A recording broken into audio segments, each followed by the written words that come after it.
if they start running, he can still shoot them down. Yeah, this is almost impossible to defend against. I absolutely agree. We have to learn lessons from it. We have to increase our posture. But to have someone on high with a automatic capable weapon that is going to cause head wounds and wounds at the top of the body where people have nowhere to seek cover, and it's going to take law enforcement and first responders some time to get to that individual, giving them plenty of time, and obviously he had plenty of ammunition to cause mass casualties, is just incredibly tough to defend against. And my heart goes out to these folks. You know what I find stunning is that the distance, it's estimated about 1,200 feet from the Mandalay Bay to this concert. So you're not even thinking that that's a place that needs to be looked at twice or secured. Am I correct, Darren? Yeah, you are correct. One of the things that I see that's going to come into play is an organization such as the International Association of Chiefs of Police are going to commission a panel, and they're going to extract information for what happened in Dallas, for example, when we had the shooter that once again was in an elevated position where he killed the officers. This is now a new threat that's coming upon our society. I heard one of your guests mention searching the guests that come into the hotels. That can be an arduous process because we have to take in consideration Nevada is an open carry state, which, however, the casinos do prohibit firearms on the grounds of these casinos. Therefore, that can be one thing that they can look to, possibly x-raying the bags that are coming for firearms only. I mean, that can create a rift between a lot of the guests that are staying in these hotels. In these hotels, but that's a start. I don't want to go in there. They keep shaking me down. Exactly. You know, I just want to go. I want to have a good time. Right, because people go there for bachelor parties and things to that effect. And not that I condone anything that people are doing in there, but that's something people want a certain element of secrecy when they go in there. You know what? That's what's so sad about this, because most of the men go there to gamble, bachelor parties. The women go there for the sun or just to get away or to go see a concert like a Celine or J-Lo or some of these concerts. So thank you so much for your perspective, Dr. Darren Porcher. We have Lieutenant Colonel Michael Waltz, Dan Bongino, and Aaron Cohen. Yep, we're going to be covering this throughout the morning. We're not going to be taking any breaks because this is an unfolding situation. And unfortunately, this is a record we didn't want broken. But in San Bernardino, in Orlando, 49 were killed in a mass shooting. Now we have a new record, over 50 killed. The worst mass shooting in American history. And we still have a lot to learn. Keep it here. Companion or roommate, the relationship is unclear at this point. Mary Lou Danley now in custody and is being questioned by Las Vegas authorities at this hour. It was chaos. So many people were on the ground. There was blood everywhere, according to the witnesses. People were using police fencing, police barriers as gurneys. They were using tables from some of the vendors that were there. You can see this video that we recently got in. On the right, you see people carrying someone on what looks like a gurney, and if you look closely, it's actually the police barrier that people put around that's like a fence. Look at that. It's hard to think there's even enough stretchers to handle 200 wounded and 50 who lost their lives. Really, there weren't. Yeah, and so you have to be able to make adjustments. Absolutely. Authorities are looking for blood donations throughout the Las Vegas area. There are that many people hurt. Meanwhile, let's turn to Adam Housley, who is on assignment covering O.J. Simpson, who was released from jail. And now, Adam, they've changed your story to the worst mass shooting in American history. Yeah, you know, Steve, last night we were up overnight, or I should say Saturday night, we were up overnight covering O.J., and we had just gone down to get up this morning and actually do live shots for you guys about that. I'd been asleep for maybe an hour when I was woken up by our office manager in Los Angeles. One of our interns was hiding in the basement of a hotel, and there had been a shooting, and she didn't know what to do. And you know, when you've just fallen asleep for an hour and you've been up for for basically 24, you're kind of still a little bit in a daze. And right then I heard a massive sirens that you just don't hear. You know, it's not one or two. It seemed like there were hundreds from all directions. And you know, the first thought in my head was, you know, oh God, what are we facing? And you know, it obviously evolved from there. You talk about what we saw when we arrived here on scene, not too long after the shooting took place, and you had people walking out at that point in all directions, in every type of situation where you blood on them, not blood on them, and it was very chaotic. Law enforcement was in full tactical gear. People were going back in their businesses and into their houses and locking doors. And then we started meeting people that were coming out of the crime scene. And they continued to tell us about bodies on sidewalks. At one point, we knew there were 5. And then we met a couple of folks that started talking about more inside. One of them was a firefighter. He was actually using some terminology that sounded like he might be a first responder, and I asked him, are you a first responder? He said, I'm actually a Los Angeles firefighter. My station is in Venice, the Venice Beach area, and I was here, enjoying this concert with my wife for a birthday, for a friend's birthday, and that's when the shooting happened. And so he walked, as we're talking about this, he walked me through it. Take a listen to what he talked about. When we walked up on this earlier, I said that was probably used as a gurney. When I just met you, you walked over and you said, you know what that is? And I said, that's a freezer that's probably used as a gurney. So you're telling me that really was, they used it as a gurney, and the tables were inside were as gurneys as well. They were using everything we can. We're using the rails between the partitions in between. We were carrying bodies out with that as well. Robert said, the most disturbing thing for him is he deals with stuff, unfortunately, tragedy on a daily basis. Being a firefighter, it was the number inside that really had him shaking, you could tell, and also the fact that he had to find a place for his wife and their friends, a safe spot for them to I was here enjoying the concert just like every other fellow American here, and things happen, brother. What goes on here isn't American. That's not what we're about, and this is not okay. Other people run, that's okay, that's on them. I'm here for everybody else. How many people did you help? How many people 7. did you see down? How many people did I see down? Probably close to 20. In various, obviously, conditions? Look, man, I'm not wearing any clothes up here. Everyone who I thought, has passed on, they have an article of my clothing covering their eyes, covering part of their body. Everyone who I saw breathing, I helped, man. We met a lot of people like that, people that would do whatever they could to help others. Not all of them wanted to come talk, understandably. Many were in some semblance of shock when they walked by us. We saw a lot of blood on sidewalks, blood in that freezer. We're still meeting people too coming out. People still being interviewed in certain parts in this area, because obviously this is a massive crime scene with 30,000 witnesses. I mean, that's how many people were inside roughly when the shooting took place. One woman talked about hiding inside a beer truck. We thought it was fireworks, and then it just didn't stop. And I'm like, Debbie, that's not fireworks. And then people started running, and we asked what was going on, and they said it was a shooter. And then we realized it sounded like machine guns. It sounded like more than one machine gun, and it just didn't stop, like 30 minutes. What'd you guys do? We were hiding in a beer truck behind our booth and in a Budweiser truck for about 30 minutes. And back here live, you can see the perspective that the Mandalay Bay has right down onto the vacant lot across the street, which is where the concert took place. It's almost like a carnival setup. It maybe a couple of acres in size, not very wide. People were all there. You can see the stage right there in front, guys. And at this hour, that is a massive crime scene. Federal authorities, I'm told, are going to be coming and helping out with this process. And we do know there are still bodies in there. And then those numbers, can still fluctuate. Back to you guys in New York. There's still Adam, bodies in there? Yeah, there are. Adam, you just showed us the perspective of where you are compared to the Mandalay Bay. We have located online an image from the 32nd floor of the Mandalay Bay. This is the same floor that the shooter was on. And so as we look down, we can actually see that big open lot where you are right now and where those 30,000 people were. Adam, could you explain for the folks how, while there was an active shooter there at the Mandalay Bay, how there were reports of active shooters at 3 or 4 other casinos in Las Vegas at exactly the same time? Same thing happened in San Bernardino. Same thing happened in Aurora. When you have a breaking news situation, people are going to see things and hear things a different way. Plus, you have large buildings here. And 200 wounded in some way, shape, or form. When we started the show, 14 were in critical. That was just a rounded off estimation. We're just trying to share this with you.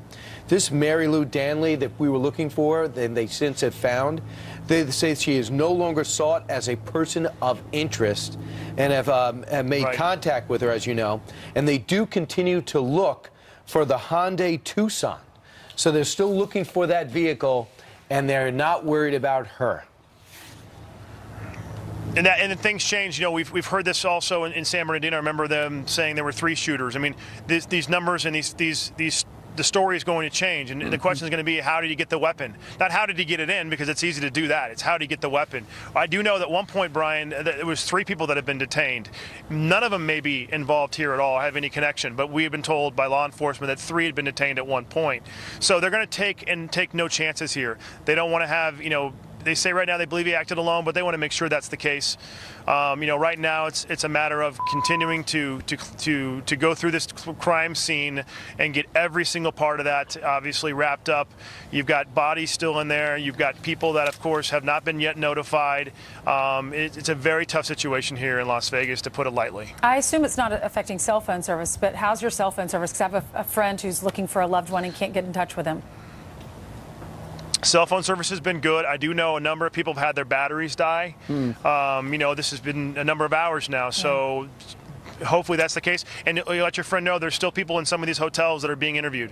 Hooters Hotel, I believe, and as well as Tropicana. She's been calling that number that we have on the screen underneath your face, Adam, and it's been busy. So I'm sure they'll continue to try. Thanks, Adam. All right, let's bring in somebody else, get a different perspective on this shooting that took place at 10:06 Las Vegas time this morning. He is Russell Bleck. And Bleck was in the VIP tent during the concert, and you actually was able to share videos with what's inside. Russell, set the scene for us. Jason Aldean on stage. You're in the VIP tent. How long had you been there? When did you realize something's gone horribly wrong? So it's about, we were there all night. And now the tent that we were in, I don't know if you guys can see aerial footage, but it's the one tent that's to the right of the stage, like that faces where the shooter was. We heard about 2-3 round bursts. It sounded like firecrackers or an amp cracking. And I don't know if you guys saw my video, but I was just shooting the last song or so of Jason Aldean's set when I heard, I was like, you know what? That kind of sounds like an AR-15. And it went from semi-automatic to fully automatic and was just relentless. I mean, it just would not stop. Yeah, and it's one thing if you're inside a building, but Russell, you're inside a tent, and that certainly is no protection. What did you do? Immediately hit the ground, went around a bar because there's no way that the tent flaps are going to stop the bullets, because you kept hearing this flip sound of the bullets entering the tent. And then once that happened, so the guy was shooting at the tent? It sounded like it. I mean, as we ran, we felt bullets, heard bullets ricocheting, got under bleachers, could hear them just clinking off of the bleachers. I mean, we're talking hundreds of rounds. I mean, I've been around guns my entire life, and I've never heard of something like this even happen. But there were pauses, correct? Did you see? Well, those pauses we used they're about 7 to 8 seconds, 5 to 10 second pauses where he would reload a clip. And we used that time to go from cover to cover to try to get our way out, because we were pretty much in a kill box to where there were about 10, 12-foot walls, chain link fence surrounding the entire vicinity. There was only one way in and out. What made you want to take the video? Because weren't you so? I would be terrified. What made you think to use your cell phone? I just wanted people to see what was actually going on. At first, I didn't think it was anything at all. I was like, oh, okay, because I was already kind of shooting video.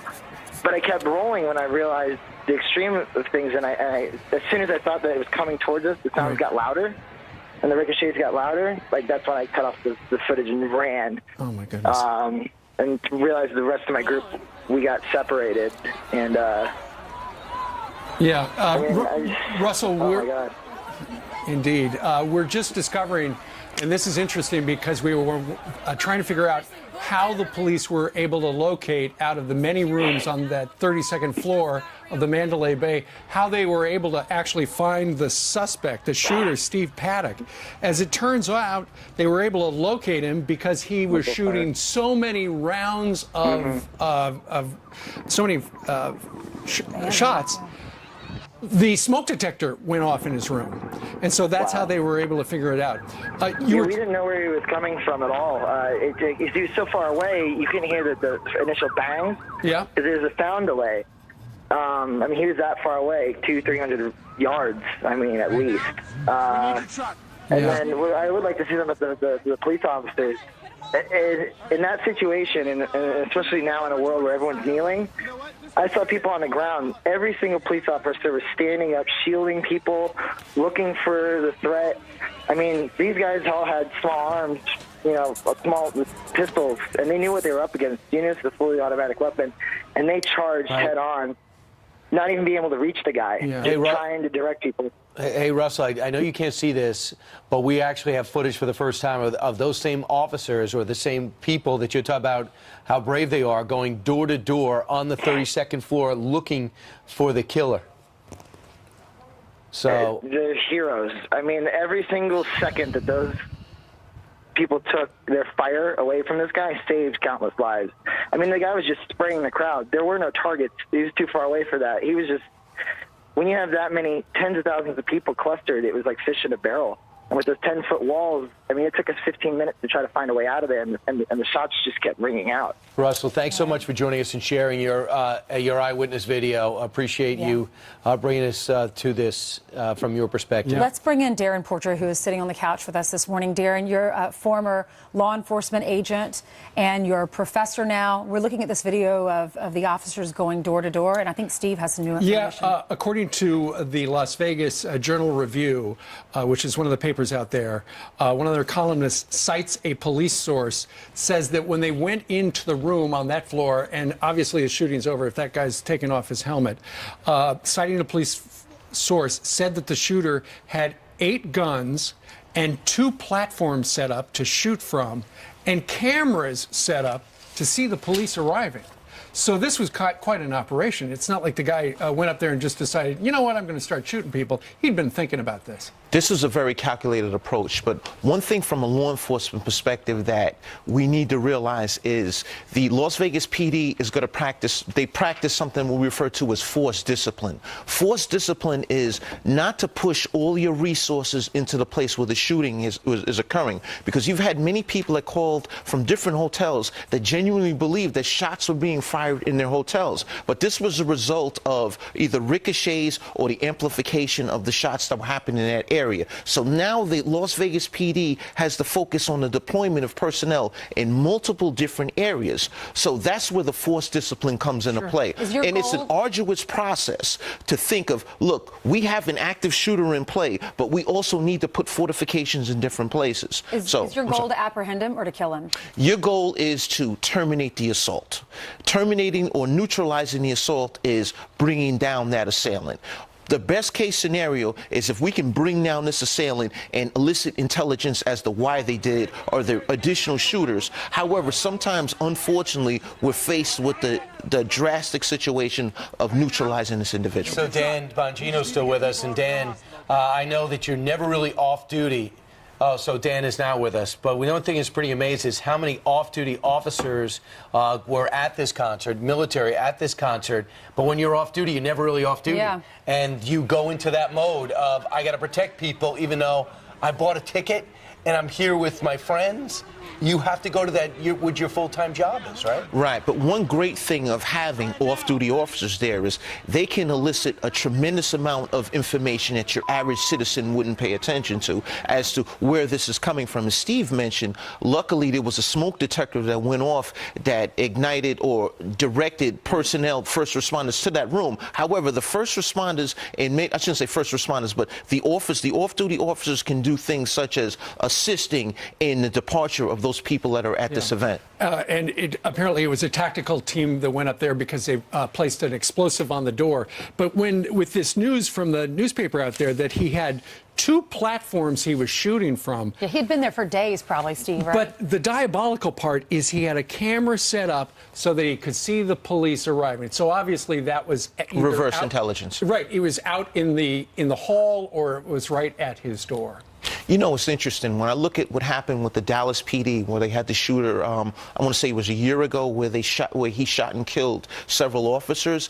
They sent a bomb robot in there to take out this assailant. Right. And I think that might have been, and I really tip my hat to the Las Vegas PD in this situation. But when we take in consideration, or the SWAT team, especially, they took him out. Exactly. When we take in consideration this reverse intelligence being deployed by this assailant, that really begs the question of law enforcement moving forward as to how to effectively counter these types of assaults. I want to bring in Aaron Cohen. He's a former member of Israel's Special Operations Counterterrorism Unit and the founder of Cherries, which they manufacture law enforcement products for terrorism readiness. So with that in mind, Aaron, with your experience manufacturing these products, what do you make of the 2 platforms that Steve's talking about and the 8 guns and then the cameras being set up?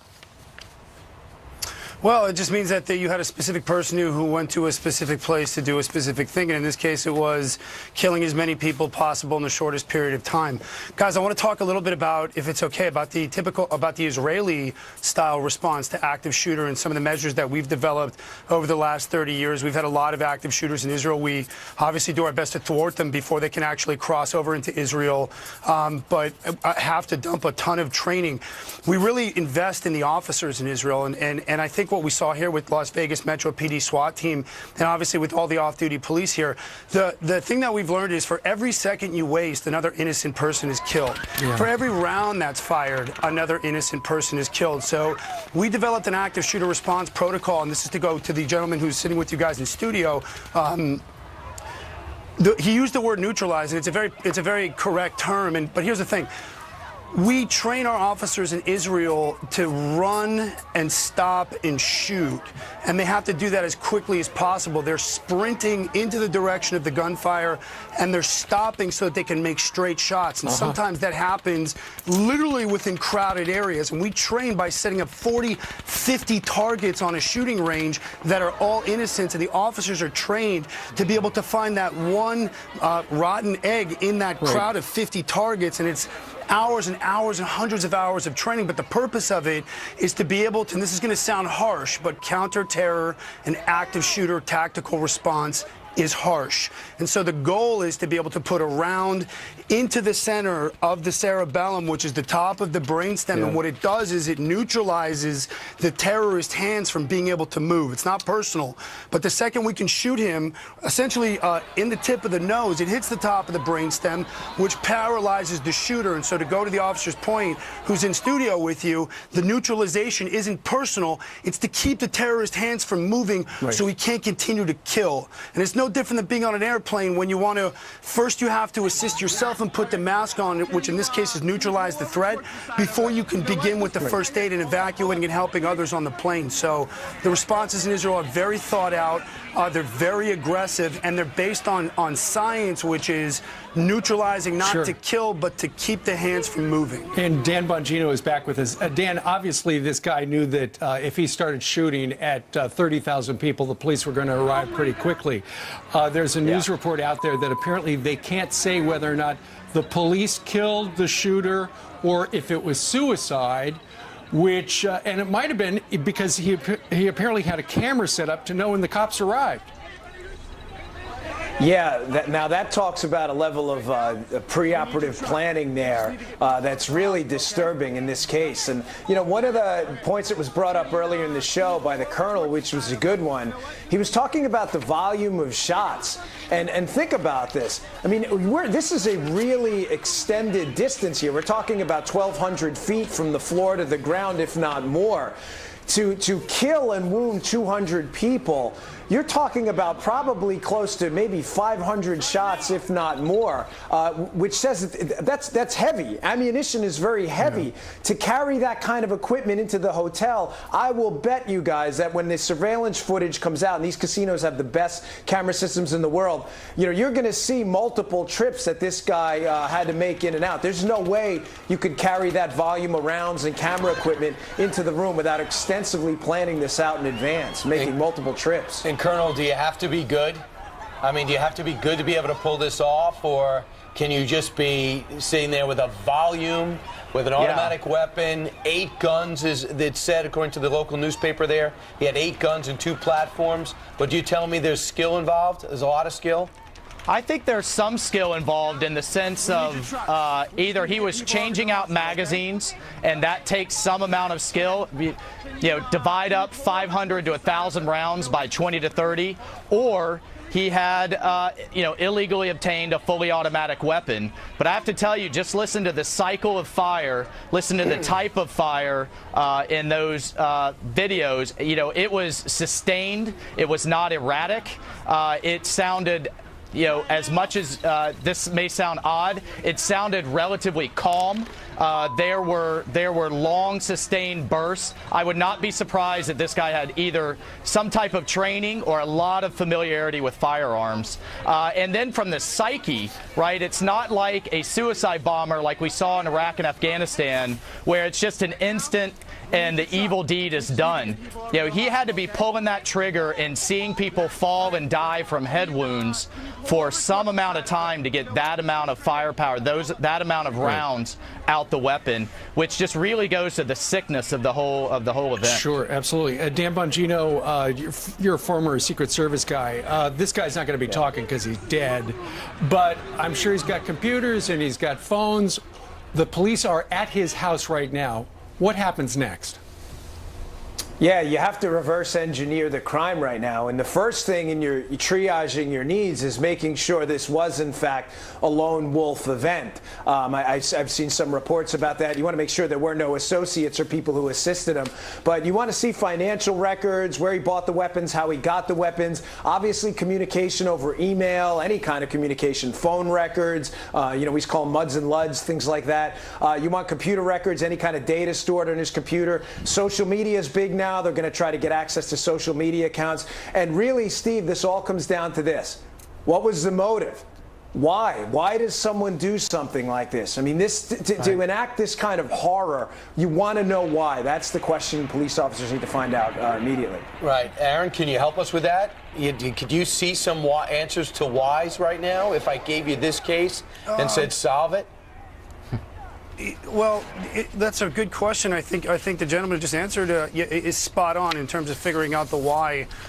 I would be less concerned about the why right now, and I would be focused more on the how do we prevent this type of attack from happening again. Obviously, by answering the why, you can put together a mosaic and create a profile to help you prevent future attacks by understanding what causes this type of violence to manifest. But really, I would be focusing at this point, in addition to the investigation, on the defense. How do we prevent this type of attack from happening in a city like Las Vegas, where we know and have said for the last couple of years that a terror attack is imminent? How do we make it so that we can check those bags?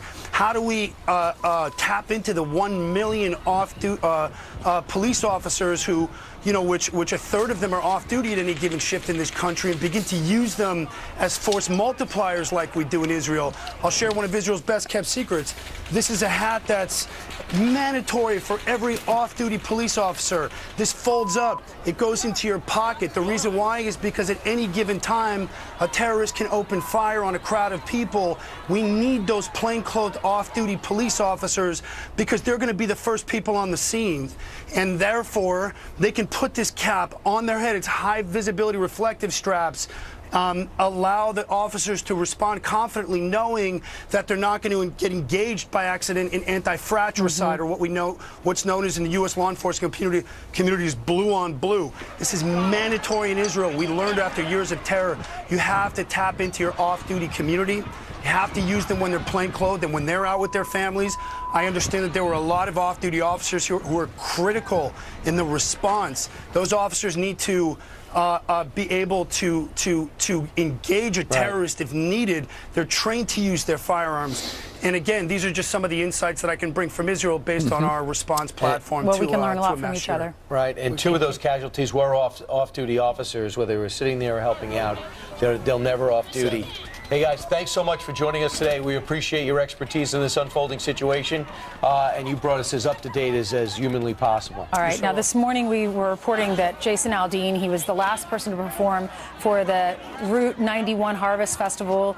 There were a lot of singers that participated over the last 3 days. He was actually on stage when all of this happened, and he ran off of the stage. He did react on Instagram, and he writes, "Tonight has been has been beyond horrific. I still don't know what to say, but wanted to let everyone know that me and my crew are safe. My thoughts and prayers go out to everyone involved tonight. It hurts my heart that this would happen to anyone who was just coming out to enjoy what should have been a fun night. Hashtag heartbroken. Hashtag stop the hate. As of right now, I mean, that's what was in the audience when that rapid fire began. Yeah. But it's pretty much a who's who of the country music scene. And, and I was asked by John Rich, who's a friend who is performing with Big Kenny, hey, we're doing this thing for the veterans. We know how much you love to support our military. Would you come up and be an honorary bartender while we salute them? So that's how I was there and on stage. I just happened to be friends with the band and the band that was performing. And was Jason Aldean the last act? Yeah, and we actually didn't pull out until Jason went on. So we were in the bus backstage. And then we pulled out as Jason went on. He was literally 2 or 3 songs in. So we had arrived at the Redneck Riviera, which is John's bar. And as we got in there, they jumped up on stage. Someone turns to me and says, there's reports right now of a shooter. Don't freak out the guys. And I'm like, what do you mean? Like, I think we were all just in shock. We weren't sure if it was real and I mean, the reports that were coming in and out, and we couldn't leave venue. SWAT had then, brigaded off most of the strip. Of course, no one inside of the bar knew what was going on. So, John got up on the mic and said, hey, everyone, just want to let you know what's going on. We're locking up the bar. We have to be on lockdown. And so we were then on lockdown getting reports from friends who were barricaded behind the stage that were being shot at. Wow. I know that Big Kenny and John Rich from Big and Rich, they were on our show last week or the week before talking about their bar. And I got in a bus. If I would have been right there, I could be dead right now. No, I think all of us bonded together. I mean, John was saying that when we were in the bar, we just all looked around and realized in this moment we're family. We all were a part of something that could have been way worse on just with our friends and our crew. We're lucky that, we got out in time, but, there are souls that are gone because of this man. This man killed people tonight, and my heart is with their families. My heart is with the people that are fighting for their life and the police officers that literally ran to aid. And I mean, we had an FBI agent who was on his honeymoon inside of the bar that said, I don't have a gun on me. I'm an FBI agent. He pulled out his badge. All checked his badge. He was serious. And then the one person that had a gun in the bar handed it over to him, and he then protected us at the door. But what people need to understand is Vegas is camera ready. We have cameras every single square inch of this city. So they're going to have, from the moment he drove into that parking lot on that casino, the grounds, sure, he's on camera. So I'm sure in the coming weeks, we're going to find out a lot of info on this man. Right, and if he indeed was a lone wolf, as they say right now, and the accomplice a lot of rounds, that they're looking, right, 8 guns, a lot of rounds, took his own life, well prepared. 2 platforms. I think you brought up interesting, Kaya, that to get that room on Mandalay Bay, it's something you have to book ahead of time. So because we had crew over there. I mean, a really good friend of mine and John's, who's an incredible DJ Silver, his wife and his 13-month-old baby were on the 32nd floor, and he was down, ducking behind the stage as the rapid fire was going on. So, I mean, I can't imagine what was going through in his mind, because his wife was on that floor with his child. Have you talked to him? Do you know, did she hear anything or see anything? We got confirmation later as we were, all trying to just get out of there, and we couldn't. Finally, a text came through that said, they're okay. I'm still barricaded. I'm okay. We have not heard from him since. His phone is completely off at this point. I'm sure he's in shock. He just wants to be with his family. And, but we had people there, and, John leans over to me and says, one of the guys from the meet and greet, he's gone. So we were getting confirmation in real time from people on site. Yeah. Wow. With over 400 wounded, you wonder why they've called out for immediate need for blood. I remember being in Las Vegas at the Holyfield Bow fight when Fan Man came in from outside and hit. And this was years before 9/11. and this guy comes in on a glider and slams into an outdoor event like this, and everyone thought, well, that's what it would take. You're safe here unless something crazy like that happens. Now no one will look at events like this the same way, Kaya. No, and I mean, you know, I moved back to my hometown, you know, from Los Angeles to build a show here. So I'm literally in pre-production of a show here.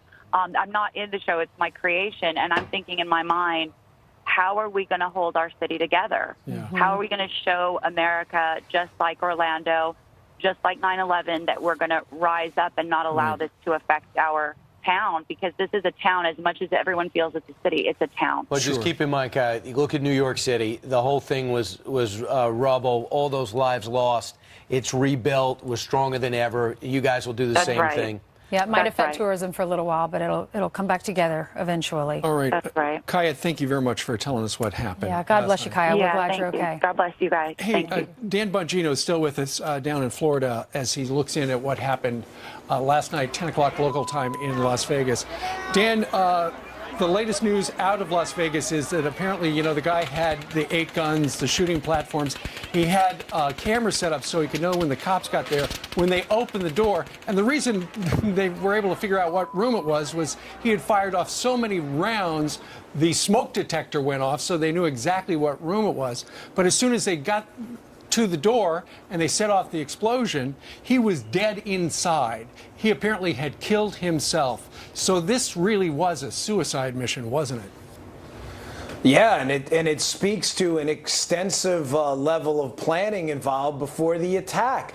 I mean, this was not some quick emotional break where a guy on the casino floor lost money and just lost it. This was a guy who clearly had thought this out. Think about it, right?